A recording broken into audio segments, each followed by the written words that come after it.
തോട്ടത്തിൽ silver collections, തോട്ടത്തിൽ arcade, opposite Sayana hotel, TB junction, Muvattupuzha. ശബരിപാതയുടെ ഭൂമി ഏറ്റെടുക്കുന്നതിനായി മൂവാറ്റുപുഴ അടക്കമുള്ള കേന്ദ്രങ്ങളിൽ ഓഫീസ് തുറക്കും. ഇതിനായി ഉത്തരവായിട്ടുണ്ടെന്നും Sabari action council federation general convener Babu Paul. Angamaly Erumeli Sabari റെയിൽപാത യാഥാർത്ഥ്യമാക്കാനുള്ള സംസ്ഥാന സർക്കാർ തീരുമാനത്തെ Sabari railway action council federation അഭിനന്ദിക്കുന്നുവെന്ന് ഭാരവാഹികൾ.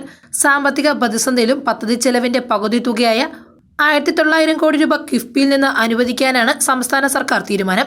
ഇത് പദ്ധതി പ്രദേശത്തെ ഭൂവുടമകൾക്ക് വലിയ ആശ്വാസമാകുമെന്ന് ആക്ഷൻ കൗൺസിലുകളുടെ federation general convener Babu Paul, രക്ഷാധികാരി Gopi Kottamurukal, Muvattupuzha action council convener advocate PM Ismail എന്നിവർ വാർത്താസമ്മേളനത്തിൽ പറഞ്ഞു. പിണറായി വിജയന്റെ തികഞ്ഞ ഇച്ഛാശക്തിയുമാണ് ഇന്ന് ഈ പദ്ധതി നടപ്പിലാക്കാൻ ഇട നൽകിയിട്ടുള്ളത് എന്ന കാര്യത്തിൽ യാതൊരു സംശയവുമില്ല. ആ തരത്തിൽ ഇനി 1900 കോടി രൂപയാണ് അതിൻ്റെ 50% സംസ്ഥാന ഗവൺമെൻറ് വഹിക്കേണ്ടത്. കിഫ്ബിയിൽ നിന്നാണ് ആ തുക വകയിരുത്തുന്നത്. ഞാൻ ഇന്ന് രാവിലെ കിഫ്ബിയുടെ ചീഫ് ഓഫീസർ കൂടിയായിട്ടുള്ള ഡോക്ടർ KM എബ്രഹാമുമായിട്ട് ടെലിഫോണിൽ സംസാരിച്ചിരുന്നു. അദ്ദേഹം പറഞ്ഞത് തിങ്കളാഴ്ചയോ ചൊവ്വാഴ്ചയോ ഈ പണം കിഫ്ബിയിൽ നിന്ന് ഉപയോഗിക്കുന്നതിനാവശ്യമായ ഉത്തരവുകൾ ഔദ്യോഗികമായി പ്രഖ്യാപിക്കും എന്നാണ് അദ്ദേഹം എന്നോട് സംസാരിച്ചത്.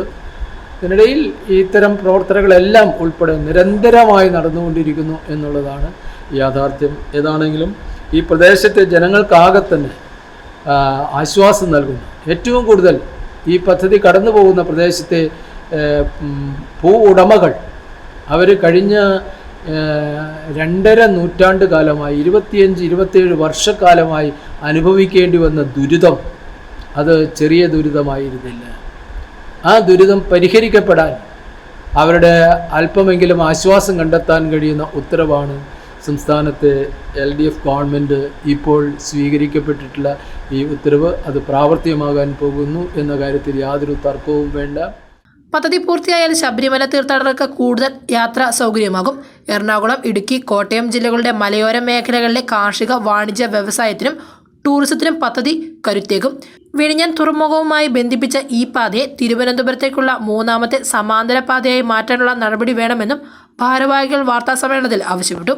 ഇപ്പോൾ 2 കോടി രൂപ അത് എരുമേലിയിൽ നിന്ന് വിഴിഞ്ഞത്തേക്ക് പത്തനംതിട്ട, പുനലൂര്, നെടുമങ്ങാട് വഴി അത് വിഴിഞ്ഞത്തേക്ക് നീട്ടുന്നതിനാവശ്യമായ DPR തയ്യാറാക്കാൻ സംസ്ഥാന ഗവൺമെൻറ് ഇപ്പോൾ അനുവദിക്കപ്പെട്ടിട്ടുണ്ട്.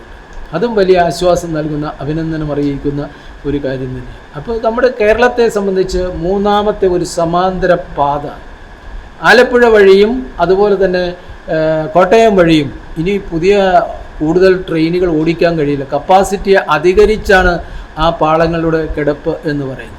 ശബരിപാതയുടെ ഭൂമി ഏറ്റെടുക്കുന്നതിനായി മൂവാറ്റുപുഴ അടക്കമുള്ള കേന്ദ്രങ്ങളിൽ ഓഫീസ് തുറക്കുവാൻ ഉത്തരവായിട്ടുണ്ടെന്നും ഭാരവാഹികൾ വാർത്താസമ്മേളനത്തിൽ അറിയിച്ചു. News desk, Muvattupuzha news.